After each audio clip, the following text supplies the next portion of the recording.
Welcome back to North Cork to the North Bank. I'm John. As always, I'm joined by John from Arsenal Fanatic News. And Paul is going to join us very soon. He's just finishing up a bit of work, so we'll see him soon. How's it going, boys? Thanks. Hello, John. How are you feeling? I did the ballot for the Coventry game and I was unsuccessful. But our local Arsenal Supporters Club, I could apply for 2 Leeds tickets. So Leeds is the game I'm really aiming to go to. So we crossed, and we bought our tickets today to go to the Arsenal Vision and Arseblog podcast in Dublin the night before the game in Dublin. So we're the 3 of us there, Keith, Paul and myself, we're all after getting our tickets to that today. So happy out. Keith, how are you? Grand. Looking forward to going to that game, actually, the Betis game. It's probably the only one that I can fit in at the moment. I've too much going to the States there in October and stuff like that. So at the moment, I can't really think ahead of what games I want to go to. But yeah, looking forward to going to Dublin to see the lads, and hopefully the league trophy will be paraded. No doubt it will. Yeah, nice one. So tonight's episode, so we're nearly at the end of July. Right, Arsenal are the Premier League champions. The players are back in pre-season, and I have to ask: are Arsenal doing enough? Because if I'm being honest, lads, I'm getting annoyed. Said, look at where we are. I said we've only confirmed the signing of Illan Meslier. The Bruno Guimarães one seems to have stalled because Newcastle want around 80 million plus for him now. Morgan Rodgers ends up going to Chelsea after being our number one target. For everyone was saying, oh, he's the number one target. Then Chelsea go, and he goes there.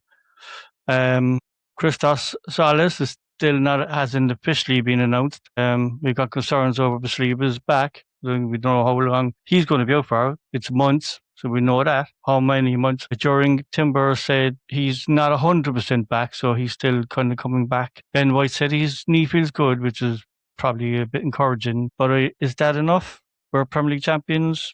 This is the summer where everyone else is chasing us. Instead, it feels like we're standing still. So am I overreacting, or is this the transfer becoming a concern? What do you think? Yeah. Look, I suppose, when you think about the old days, remember the Shoot magazines, you're waiting for 1st July, next thing. What stands out to me, like the likes of Burkamp and Platt there, I'm pretty sure that was very 1st of July. The Shoot magazine straight away, brilliant. Just everything seems to be delayed now. The City always gets their big signing in early. They got Anderson in. We seem to be supporters seem to be making the excuse, the World Cup, with the World Cup to finish, blah, blah, blah. I don't know. I think that's a bit of an excuse. Was Rodgers really our top target? That's what I was saying. Like it came out that he was our number one target. Like we don't know. Like it totally is the club saying that and going for someone else. We don't know. So it feels like it's Chelsea just come in and go, here we go, done. And we're actually seems like they're dragging everything out. So there's one person we all trust, and Ornstein came out and said Rodgers is our number 1, he's our number 2, he's our number 3. So Rodgers, I believe Ornstein. He's the only one that has the track record that you can believe that guy. So Rodgers was our target. There was some agreement there. He was hinting in interviews in the World Cup. He was palling around. He was posting pictures with the Arsenal players. Arsenal players were posting pictures with him. There was hinting going on. So that is and then the Villa owner and the Chelsea owner did this to avoid financial sanctions last summer. They did this, I'll buy this crap player off you for loads of money. You buy this crap player off me for loads of money. And this summer, Rodgers, you come here and Garnacho goes, come on, you're not signing Garnacho. We all know what's going on here. Rodgers was probably going to get $250 a week off Arsenal. They said, we'll give you $350, come over here. And if they're fudging numbers, spreadsheets are going here and there, things are getting shredded in the back room, Cayman Islands account is getting filled up. There's something fishy about I want to go to a team not in Europe. If I remember his quote, I want to go to the Premier League champions. I want to go to that team over there because my childhood friend is on that team. And he's crap, by the way, and he couldn't make the squad for the World Cup. And he's texting me all the time. Yeah. All this shit, and it comes out with the crappy statement, I'm going to the biggest club in London shit. They're like the 3rd biggest. To my eyes, they are like, you know, I agree with you, John. Like the shit that they're coming out with Garnacho going in one direction and Rodgers going the other way. They did the same last summer as well. 2 defenders or something. I don't even know their names. I don't even want to go on about him. Yeah. But it's a UEFA loophole that they're so that they don't get fined for financial fair play. It's These shit. Like, these players that Villa and Chelsea signed amongst themselves last summer cost more than Odegaard and Mosquera, and they haven't played. So Yeah, how stupid do they think we are? How the Rodgers 117 million? no, he's How not worth that. stupid do they think we are? And he chose, I'm not signing for the Premier League champions. I'm going to go to that club there that finished 10th. Or I don't, in all fairness, this is, look, we know what it is. We might as well be watching the World Cup and seeing red card suspensions being kicked off down a year. Same stuff is happening right before us again. It's ridiculous, but I don't want to spend any of my time or my life worrying about it. We're currently champions. They can do what they like. This is the steps they have to just to keep up. They're going to be found out. Karma will get them in the end. We'll see. Look, we'll wait. Look, he's gone now. He's irrelevant. Who cares? If he wanted to sign for Arsenal, he would have signed for Arsenal. If not, maybe he thought, Jesus, who's in front of me here? Is there? Odegaard is there. I'm not going to get a game here. Yet he ends up in Chelsea there, and he's potentially himself and Palmer are going for the same spot. So, yeah, I don't know. Look, he's irrelevant now. He's gone. He didn't want to sign. If he wanted to sign, he would have signed, no doubt. So, Yeah, let him off. I genuinely think they overpaid for him. I mean, 117 fucking million for him. It is madness money. Did they need him? Probably not. They probably need other players. Defenders wise, I think they need defenders more than a player in that position. Look, as John said, there's a loophole that them and Villa had, and I'm looking at it and going, with Arsenal right not to pay? Absolutely. They felt that he was overpriced. Do you know what I mean? It was always going to be 100 million. We knew that. When I felt that Arsenal were in for Rodgers, I felt 100 million. I feel that was too much, and I'm actually happy that they didn't go, oh yeah, we'll pay it. I just, no, it wasn't for me. It would never be 100%. Like, if you look at it, Eze was 60. And then you hear this crap saying, but that's the market. No, it's not. I said it a couple of weeks ago. I was uncomfortable. Good signing, maybe 60, 70 million, but like 100 million plus, it just wouldn't sit with me. Like, he's not a marquee signing, like, not at the moment anyway. Look, he could go on to do great things, like, but he just wasn't for me, I think we need to, the standard, you need to go for the standards of the Bellinghams. Like, look, I know you're not going to get him. He'll be freaking 200 million or something like that. You have to start looking out of the box, like, the Real Madrid's more But often. that's my point. Like, where Arsenal would Rodgers significantly improve Arsenal? I didn't think so. Do you know what I mean? Whereas Arsenal should be going for the elite players now, the elite player in that position, and go, right, there's 2 or 3 elite players for left wing. Who are they? We have 3 targets. Do you know what I mean? Go and see what they're available for. And I was like, I didn't feel the Rodgers one anyway. So we have to welcome Paul to the podcast. Welcome, Paul. Welcome, Paul. Thank you. We're just ranting about Rodgers and all I know, this shit. and I'm enjoying listening here to the Cope, essentially. We've been outbid again, which is embarrassing, really. I understand where you're coming from, as in, essentially, it was a lot of money for a player who's, I wouldn't say not proven, because he's Premier League ready, and he has just come off the back of a World Cup semi-final. That's down to the last 4 teams in the World Cup. Performed pretty well for them. Aston Villa won the Europa League last year. He was a big part of that. He is a class act. He's a good player, and he's going to improve the team he goes to. Chelsea are going to be better. We would have been better with him in our squad. I agree the price wasn't right. And if you are going to go spend that kind of money, you may as well, as you guys alluded to there, you may as well go get the true top tier, best tier players, the Vinnies, the Julian Alvarez, the Kvaratskhelia. You go after those guys that are like, they're ready to rock and roll, and they're not one of these guys. Like Morgan can play in Odegaard's position. He can go to the left. He can drop back into midfield. He can be this. He can be that. You're right in the sense that you want one that is like, the left has been our problem position for a while. We don't just solve it. We oversolve it. We put in a player that is best in class, not he'll do. So that's why, he's a great player. Chelsea gazumped us. Fine. Move on. I'm seeing a lot of Arsenal jerseys everywhere I go now. All summer long, all the kids are wearing their Arsenal jerseys with pride. I don't see many Man United. I don't see many Liverpool. So we're going to move on, right? So Bruno Guimarães should Arsenal be paying the money if Newcastle want 80 million? Do we just pay it, or is the club right to hold out and go, no, this is our value that we want to pay, and come to a middle ground in it? What do you think? I think he's class, absolutely class. He's strong. He's he has it all. I just think he's. I think he'd fit. I think he'd fit the bill. He's he had a lot of us. He had a good few assists there in the World Cup as well.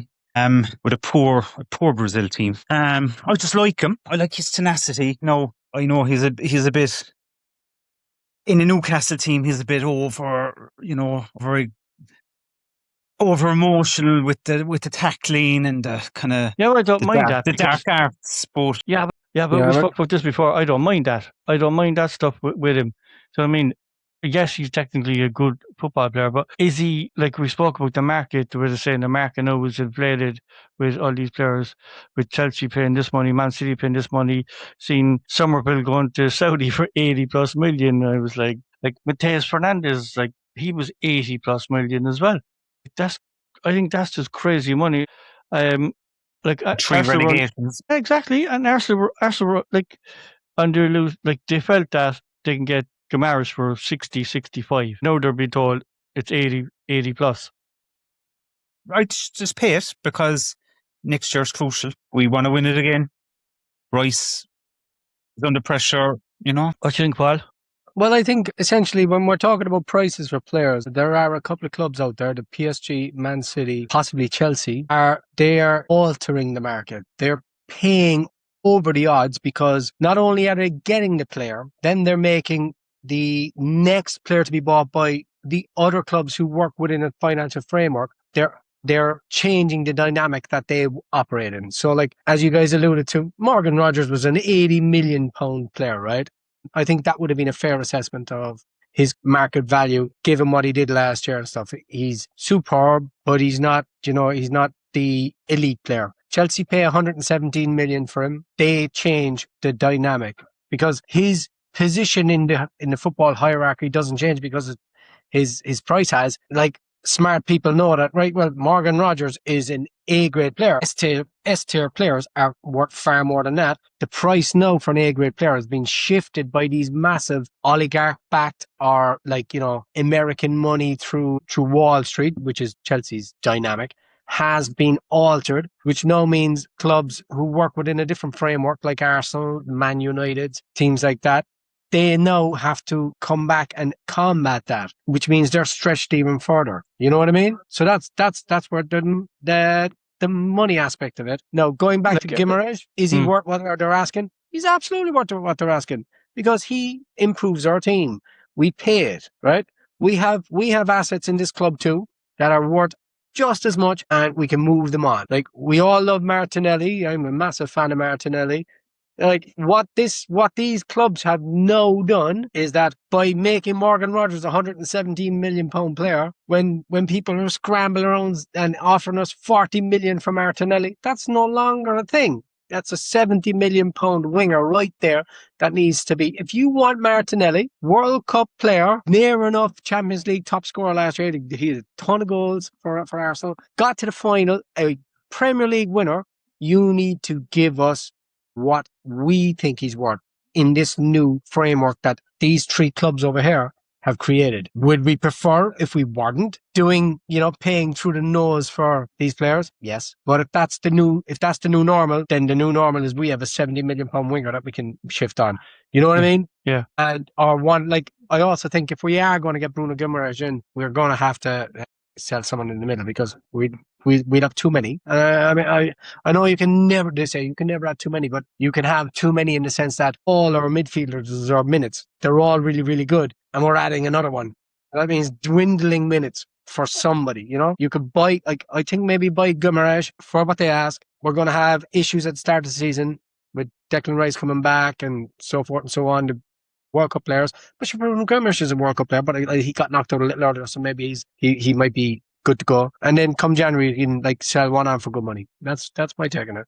Buy him, sell one on for good money in January. Roundabout way of saying that, really. I could have cut that down to a minute, but you could have cut it down. But you had a little bit of a rant that we do have. It is a rant because the transfer window for me, like Arsenal was supposed to be the busiest they ever were in July, and they've only signed like a third choice goalkeeper. That's it. And it seems like everything seems to be stalling now and stuff like that. You know what I mean? I'm actually kind of annoyed and looking at other clubs. If you look at the business Spurs done, they've done their business early because they had that. They were like 17th, 2 seasons running, but they brought in some decent players. But they're selling fellas then for huge profits. And I was looking, saying, they bought him for like 10 million or selling for 60 odd million. I was like, we do the reverse. We'd buy him for 60 and sell him for, and I'm looking at them and saying, like, we've confirmed no one, significant. Like, Trossard left. He's done. He's gone. And then Cristos Tzolis, like, he was supposed to be announced, so I was like waiting for him to be announced. He hasn't been announced yet, as far as I know. The reason a terrible team down 17th can buy a 10 million player, because they put him on 20 grand a week. So when he gets good and people want him, they don't want to leave him go. But somebody comes in to 60 or 70 to take him, they can't leave the deal slip. They're losing somebody they don't want to. He goes for that big fee. They make that big 60 profit, right? So when you're Arsenal in the Champions League and you have a Reece Nelson coming through the books that looks like, hey, this guy's going to be brilliant, and to keep him because the contract ran down, you give him 100 grand a week because you believe at the time that's the right thing to do for 5 years, then you're stuck. Then nobody is giving you 20 million for him, having to give him 120, 130 grand a week, whereas they can buy that crap player from that 17th place club and give him 50 grand a week, but pay the transfer fee, and they're still making money because that guy then, with 2 years to run on his contract, is now only 25, and they can resell him and get back the money they invested without paying a whole pile of wages. So that's why Arsenal can't sell. It's because we're a Champions League club and we're paying them Champions League wages. It's the wages issue, not a transfer fee issue. And I also think, John, that being one of the very, historic clubs in England, Arsenal, Man United, Liverpool, they're the three really. You can put them in whatever order you want. I'd be honest, we're possibly third, really, in terms of prestige and all that kind of crack. The very top clubs never get to sell on their players because at a profit in reality, because, unless it's going to Real Madrid or Barcelona or whatever, because they've reached the top already as far as most clubs are concerned. And it's almost like, an SOS buy, as in we're coming in to take someone from you, to take them off the wage bill. You know what I mean? That's and that pretty much what you said. I absolutely 100% agree. Like when people come after us for, it's still Oxlade-Chamberlain, your best ever. It's like, but was he our best player ever? So go fuck yourselves. He wouldn't even get in our top 100. You know what I mean? So there you go. Well, if you add in, inflation, we sold Thierry Henry, Patrick Vieira, these guys back when we sold them. And if you add in inflation till now, we sold those guys for 60, 70 million today, and at 29 years old. So, it's timing as well. But look, we do need to sell better. I'm not denying, and that's what we're worst at. But look, Lewis Skelly and Nawarney are sitting there. Nawarney's getting pretty annoyed by all accounts. His brother kind of dilly-daddled over his deal, Emerson. So there is a sale probably coming there. He's probably going to look at this season. If Nawarney breaks the team, he'll stay. And if he doesn't, he's sold next year. That's what it's looking. And if he's not played by Christmas, he's gone again. So even by September, he could be kind of on by loan, like another year long or something like that. We do need him rocking into Coventry, though. We do need him fresh. We probably need him off the right for Coventry. And hopefully somebody sits him down. The talent is there. And look, that's guy. If it works out, brilliant. And if it doesn't, there's money to be made there. He is a 40 to 50. Yeah, I agree with all that, John, except for one point. You said that's possibly our worst trade. It's absolutely not. The worst trade that Arsenal have is the pizza at the stadium. It's really fucking shit. It needs to be improved. It's fucking shit. It's terrible. The Guinness is fucking shit. It was a glass of piss the last time I had it. Imagine having that pizza and then washing it down with that Guinness. No fucking way. I was like, there's no fucking way of drinking that shit. And paying about £15 for the privilege. And then 20 minutes queue to the Jacks. like even with Tzolis, does he improve Arsenal? Yes. Is he simply replacing what we've already got? Is he doesn't replace Trossard, but like, is there pressure on him immediately when he comes in? You know, I mean, the pressure essentially exists from day one because you are now at an elite club, the world elite club. You know, one of the best top 5 teams in the world, right? Champions League semi-final 2 years ago, Champions League finalists this year, Premier League winners, global recognition, global fan base that's growing exponentially, eyeballs all over us. Your pressure changes from Club Brugge, right? Straight away. You know, so there's going to be nerves, there's going to be a bedding in period and all that kind of stuff. But everything we've seen, like, the mind stats, because stats are stats. But everything we've seen, if you look at the reels, the highlights, the games we watch, you know, physically of from the Club Brugge library, it shows that the guy is a class footballer, super, you know. And this guy looks like he's got it all. Like, he's a very talented player, you know. And just on the eye test, he looks like he's going to fit in with Arsenal and be something special. That's my take. I think we're buying a second left winger who could possibly usurp someone within a couple of years and be the man, you know? And I'd love to see it, because that's what you want, isn't it? In reality, as football fans, like, football is like, it's about, you know, moments and the journey and stuff. And to see someone go from being kind of he's on the edges and then he just becomes fantastic. We all love that, rather than someone who's lauded and, you know, that kind of crack. Yeah, the lauded and fell off is Ozil. Yeah. But the Ozil. guy that came in and struggled and came good, Borkham, Perez. So there we have them. They have those. But I was watching Tzolis, and you've seen the clips where he looks fantastic and you're like, okay, that's great.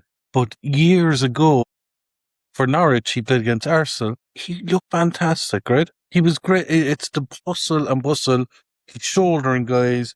He's a bit chunky. He's got a bit of physical presence. He's giving guys a whack. He's tracking back. He's winning balls in left back. He's up on the wing. And Trossard scored 1 goal from January to May. It was the goal that won us the league. If Tzolis comes in and scores 2 goals in 6 months, we're already better. Yeah, he just needs to score twice. Point, actually. Yeah. So, as in, he just needs to come in, settle down. You're going to play a bit. He's good. We're going to blow him up because he looks really, really good. And if he can he's probably off the pace of the Premier League. Yeah, Keith. Just watching some of his reels there. Some of the goals are class. Kind of almost. There's a Morgan Rogers about him. About his directness, about his strength, his shooting. But again, I haven't watched him in a game, but he's you know, in the YouTube reels, there's a touch of, you know, Morgan Rogers about him. He takes on a guy. That's it. He's direct, like. He's direct. Yeah, but like, you want the fucking winger to go, like, square up a fullback and take him on. Sick of looking at players and they get the ball and they look at the defender and they turn and play backwards and sideways and they fucking have a go with him. Do you know what I mean? No defender likes a fella having a go at him. Well, they take him on. So I look at, for example, Arcola.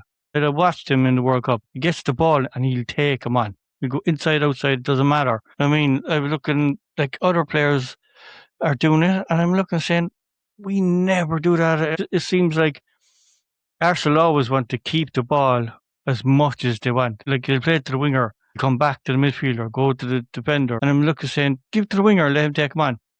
I mean, even if you force a corner or force a chance that is cleared out, you're going to win that second ball. That's it. It's one of the things I hate. I look at Tzolis and I'm saying, he is a guy that takes people on. Will he do it at Arsenal?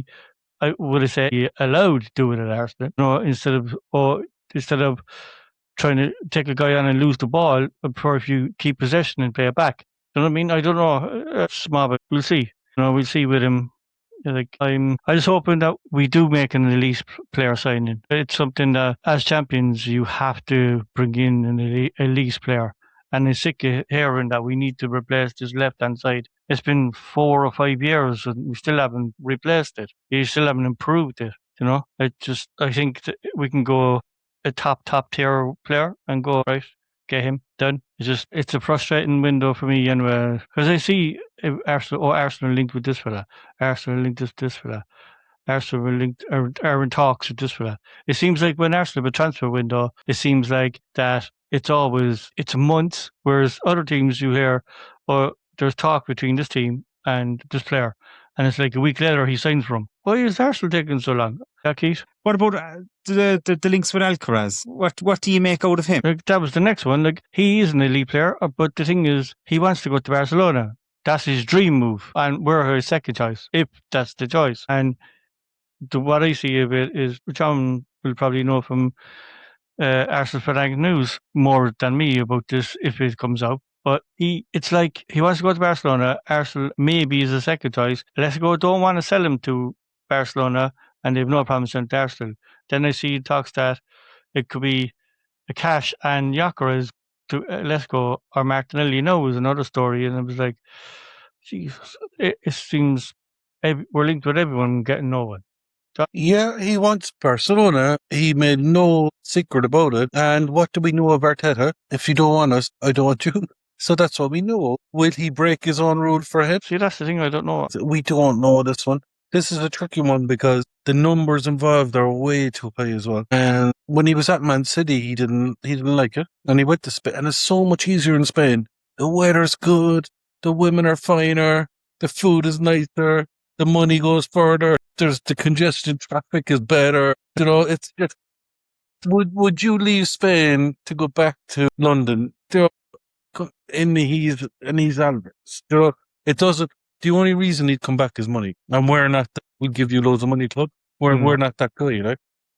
I don't know. John, it doesn't matter. It doesn't matter. I think you're right. I do think you're right, John, right? But I do think London is an incredible city, right? And the weather is good, the women are great, the food is great, the money stretches when you're a millionaire. It doesn't matter a damn. I do think he would prefer to be at Barcelona, yeah. Would you say he's a top level player?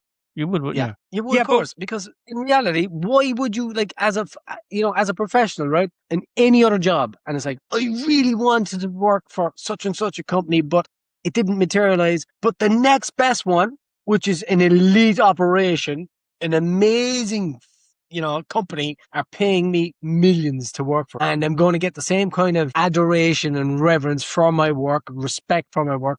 If anything, I'm possibly going to get more because I'm at a company that hasn't got such lofty ambitions, if you know what I mean. No, I'm not denigrating Arsenal, obviously, but like as in Barcelona go into the Champions League and every year saying we are going to win it, Arsenal go in there and say we want to win it, right? You know, like we are obviously changing that mindset now. But like, do you think then working for them, you're going, yeah, I'm not going to give everything, though. I'm not going to give it. He'll absolutely come over and give everything. You know, this is like, he's Atletico Madrid are not a bigger club than Arsenal. He is taking a step up if he comes to us. Yeah, I agree with you. Like, we're a big attraction. I think we're a better huge attraction. Exactly. Biggest club in London, no matter what your man says. I might not fucking need it. But what if, right, let's just say, okay, the deal is going to happen, right? And they want to, if the opportunity came, would you swap Victor for Alcaraz? I know, but hypothetically, would he fit in? Would he fit in the system of Arteta? He's an elite player. I think he would, absolutely. But is he the player that Arteta wants? Is he fast enough? He's not tall enough. He's not prolific enough. Like he gets in the boat. Like you see him playing for Argentina, he used to run his bollocks up because he's playing up front. But Messi will walk around. Do you know what I mean? So he has to work with it and all that stuff that you would admire that Arteta would want in a forward. But is he physical and stuff like that? Like we don't know. We don't know if Arsenal were even interested or looking at him. We just again don't know. We just don't know. You know, it's like I haven't even started with other stuff. Like we're going to talk about injuries. Saliba looks like he's going to be out for months. He's not getting surgery as far as I know, John, is it? No, that was a break in there about 4 days ago. Broke really. Yeah. And now it's been confirmed today. Yeah, confirmed. Yeah, he wasn't. And that's a good thing because as soon as you start putting, surgery around the back and all that kind of stuff, that's a losing battle. Like if you don't need it, don't take it.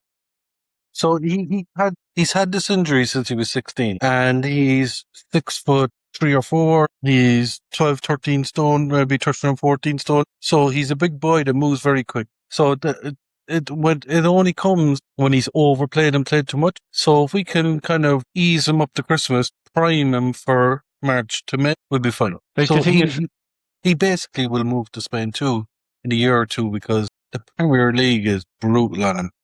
yeah, it's a Brutal on him brutal all. league. The brutal league, we all know it's the hardest league in the world to win. My question is, right, is with him being out, as in the injury he's going to have, do Arsenal need another defender? I see talks that John Stones is available because he's a free transfer. Do you know what I mean? And Arteta knows him. Like, I'm like, Jesus Christ! I was like, are we just getting shit off Man City when they don't want that? Do you know, that kind of way? Do we need another defender because Saliba's out? Would John Stone? Would you take a punt in that, for example? 100%. 100%. 100%. Mascara, My God. Mascara had a fucking injury. Jesus, he's prone to one or two of them as well. We're really stretched in, like, and you know, don't really want to bring White in, do we, on that side, because he's injury prone as well, and Timber's injury prone.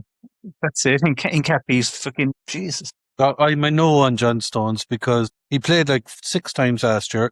He's on about 300 grand a week. It's a terrible deal. Go away and get Josh Akabom from Chelsea for 50 million.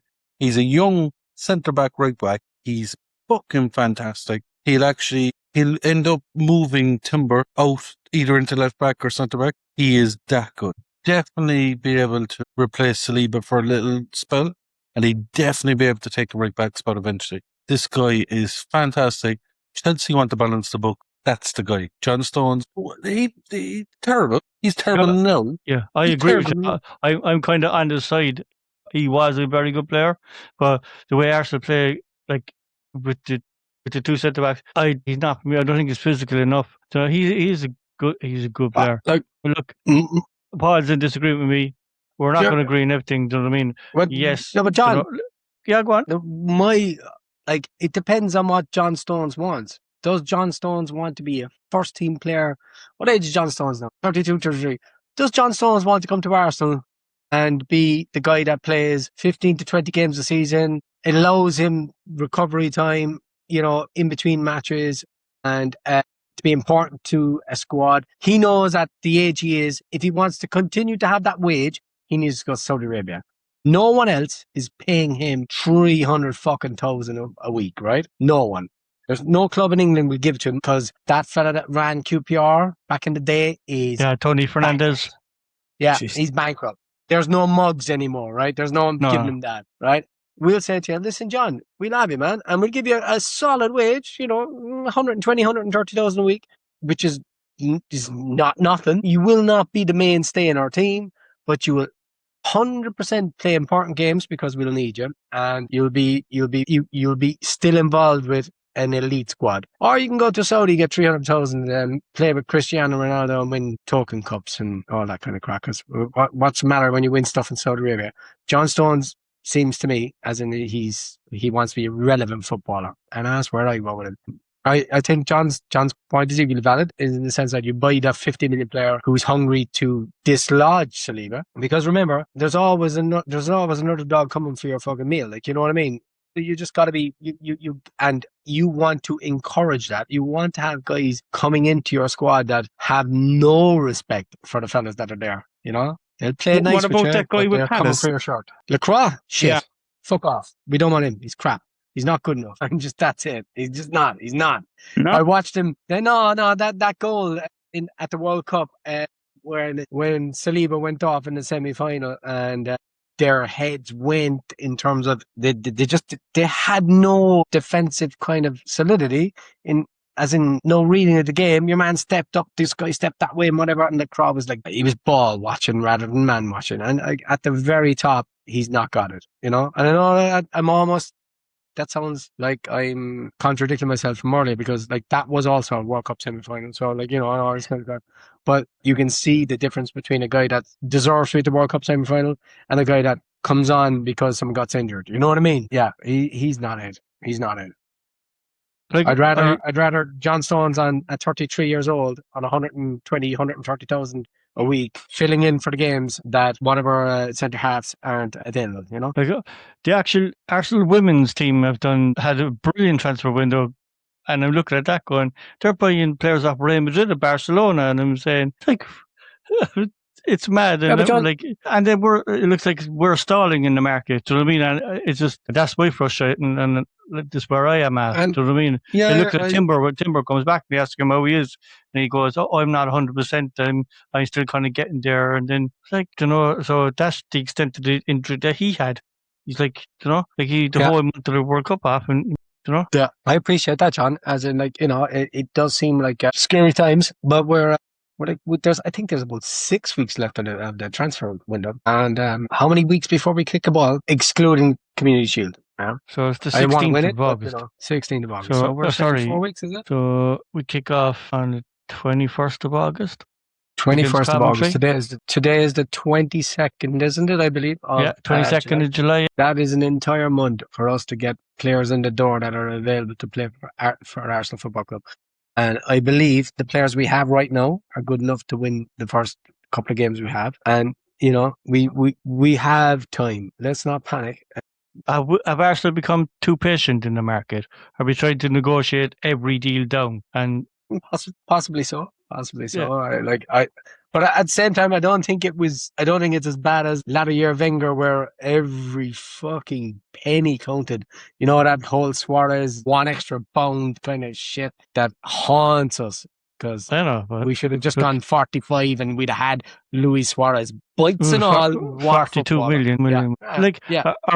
Is Arsenal's patience exactly why we've recruited well over the last few years? You know what I mean? So we're kind of patient. Like that time when it looked like Mudryk was going to Arsenal, like Rigo confirmed all this crap, and then bang, Chelsea, and I was like, and then Arsenal saying Trossard. I was like, so we had a backup. I think I look at it when I was watching the deals recently, and I was saying, okay, so they didn't get Rodgers, so they have to have a backup. They're not going to go, we're just going to go 100% here and have no backup at all. Because obviously with medicals and stuff like that, something might come up in the medical and go, Arsenal might put out a deal and go, okay, no, do you know what I mean? So they're obviously going to have backups, you know, so. A week will tell a lot, I reckon. This time next week, hopefully we'll have less ranting and hopefully more hope. Well, we're entitled to rant a little bit because it's kind of a small bit of a frustration because of when you see other teams just throwing money out and going, like United have bought players, Spurs, Chelsea, Liverpool haven't yet. I think they bought in one defender from French football, and that's like to replace Canate. That was about it. But they haven't bought anyone yet. But I said yes, and I look at us and going, we're linked with fucking everybody and sign fucking anyone. Yeah, you but know? like, does anyone truly believe that all the players we're linked with are actually viable? As in, like, is it like it's most likely agent talk as well? Because, like, you know, they put the whispers out into the ether there and say, by the way, Arsenal have put no bid in there for Jan Diamande. It's 100% a fact. We need a left winger, and not only that, we need a left winger of top quality. And it's not beyond the realm of possibility that a Vinny Jr., somebody from that shelf of quality, will shake loose and Arsenal will be pulling the trigger. Like if you said to me, at least Yes. left winger, he's top of the list for me. For me, he's the top of the list. Left winger. Do you think Vinny Jr. under Mourinho, with his contract running down, with talk stalling, with him not happy there in the first place, if that shake free, Arsenal will grab. Berta knows Spain. Berta has all fingers in the pie. That is something that they're watching. Wasn't Ozil? Ozil was there. Mourinho was the manager when Ozil was there. And another guy that he wouldn't. Mourinho will tell you he's great at telling you how bad you are and then building you back up, and then you become best friends. But some people, you have to give them a hug first. You can't hit them down. Now, Vinny wasn't the main guy at the World Cup for Brazil. He's not the main guy at Madrid anymore. He's not the main guy. If he pops over to London to Arsenal, he becomes a superstar. Absolutely. And the Premier League We'd all have his jersey with Vinny on the back, but for fuck's sake. Right now, I'm buying on £130, just like the Gyökeres jersey that didn't arrive for 3 months. And honestly, I think that's the shelf we're shopping from. We have to be, but that's my point. I think we have to be at that we have to be at that level. We have to be thinking that high because of Premier League champions, Champions League finalists, and we have to be going, what do we need to win it? We need that X factor, this one or two players that will take us over here and go make us champions of Europe to compete against fucking PSG to help us win it. I know Paul has been a huge admirer of Vinny, and he's been saying it for a long time about Vinny to Arsenal. Yeah, absolutely. I think that's a possibility. That's you guys have just been fucking sucking on my nectar. I mean, that's exactly what I've been saying for weeks. As in, like, no mind all these Morgan Rodgers-y fucking, I'm really good at football and I can kick it. Go for the guy that is like, I've proved I'm really fucking good at football. I'm at the world's greatest club, Real Madrid. And they bought in a guy, Kylian Mbappe, that's like, plays in the same position as me. And I've managed to be in the same club as him for the last 2 seasons without being sold. And they can't, because he's playing so well that like they can't just like fucking kick him to the side. They've had to accommodate him. But he must be sick of that shit. I am sick of fucking having to be moved around to make room for Kylian. It's time to fucking go for him and do it quietly. Let everyone else think we're after Julian Alvarez and all these lads. It's all great. It's great. Yeah, we'll get all these. Now mind that. It's all the work. Tipping away on the keyboard, little calls saying, "I'm Vinny, how's it going? Bye, son." Anyway, it'd be fucking lovely in London, man, and we'll pay the same, man. And by the way, you won't be getting all that fucking racist abuse you get over in Spain. That is a big selling point, by the way. He gets fucking dog's abuse. Absolutely unwarranted. The man is a legend. He's nearly every month. Nearly every month. Every month, every game. And I love Spain. People are brilliant. The one thing about London, he won't get that. He won't get that in London. He won't get that. He won't get that from Arsenal fans. We've been to plenty of games at the Emirates together, right? No trouble. None of that. No, people don't, even the old timers from the hybrid days when you meet them, it's all calm, it's all chill. There's none of that going on. Yeah. There's no, I'm such a fanatic of this club that I'm going to be a complete idiot. None of that. There's fanatical supporters that just sing and cheer and go about their fandom in the correct way. Times have changed. He won't get any, and it's amazing that it even happens at Madrid. How stupid are they? But no, Vinny is a guy, I reckon Arteta gets into Vinny. He probably Ballon d'Or winner. Yeah. He probably delivers the Champions League to us and he becomes a Ballon d'Or winner. He becomes the main guy. Saka will go over to him and go, "Thank you, bro. I don't have to fucking do everything myself." He becomes the guy. We're saying it here now on North Cork to the North Bank. Vinny Jr. will be an Arsenal player this season. But hey, stick a pin in it. Vinny Jones. Yeah, Vinny Jones. What do you think if Vinny came to Arsenal? What do you think? How would it go? He's a horrible prick, but he would be a superstar. That would be it would be the biggest signing of all time. There's no doubt about it. Bigger than Burkamp. Possibly in England. Is there been a bigger signing in England? In their prime now. In mind, like Man United signed Zlatan, right? And Zlatan was, he's one of the top 10 players ever, really. And but can you think of anyone? And when Man United re-signed Ronaldo, when it was like they had to sign 2 people, him and his minder. You know what I mean? His I suppose Robinho was a big signing for City. I forgot Robinho. Jesus Christ! At the time. Nah, we're not having it. I'm not having that, Keith. Jesus, Robinho. No way. Would Haaland be one? No. He came from Dortmund with talent. As in, like, this is talent, and he came from Dortmund. You're on an established elite player going from one club to another club. Player, as in, like, my God, like, as in if Ronaldo was at Real Madrid when he was like 28 years old, and like Chelsea said, "Here's 400 million," because that's what it took. You know what I mean? and he Maybe, went over. maybe Veron was a fairly Yeah, that's a big better signing. shout. To be fair, Keith, that's way better than your previous shout. That's a good one. Yeah, I thought you were going to say Cleberson there or something at one stage. Yes. Oh, gee. He's a big Jimbo Bar fan. Bad Jimbo. Yeah. But so, exclusive, so Vinny Jr.'s exclusive from Paul. For John. Is that say your exclusive? You've been banging this drum for a while. That Chinny Jr. is going to become Arsenal this season. He will, yeah. Possibly watching us. Yeah, when they play us in the Champions League. We can dream. So we can dream. Yeah, Send why him a not? Bebo Dream big. Wesley. Space, my space. Yeah. Like, lads, we've won the Premier League. We can dream big. You know what I mean? As in, like, now that we're at the top of the table, it's like, why not, Carl? Why not? Come on. You know what I mean? But Paul, Yeah, I said it. I don't think you were here, no, Paul. But I said we should be aiming for Jude Bellingham. Do you know that's the expectation? Well, there is the English connection, I suppose. He's a Brummie lad. Yeah. He's not going back to. He'll never go. But he's not going to Villa anyway.